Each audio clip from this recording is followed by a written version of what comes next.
ഓമക്കയറിലിരുന്നിട്ടാടണമെന്നറിയൂഞ്ഞാല് അത് മുന്നോട്ടോരടി നീക്കാൻ നോക്കിയ പിന്നോട്ടഞ്ചാറ്. ഇത് കുട്ടിക്കാല കുട്ടിക്കൂറക്കണ്ണീരാറാട്ട്.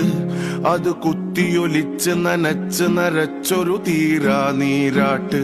ഇങ്ങനെ കരയാതിവിടാരും ഇതുവരെ കരകേറിയിട്ടില്ല. എന്നാ കരയാൻ തോന്നിയാലും ഇവിടെ കരയാൻ പാടില്ല. ഇവിടെ കരയാത്തോരാരും കരയാനില്ലാത്തോരല്ല. സ്വന്തം വേദന എണ്ണി പറയാൻ കരയാനരികിലൊരാളില്ല. കരയാതെങ്ങനെ കഥ പറയാനാ? കഥലാകടിയില്ലാതാക്കാൻ എന്താക്കാനാ?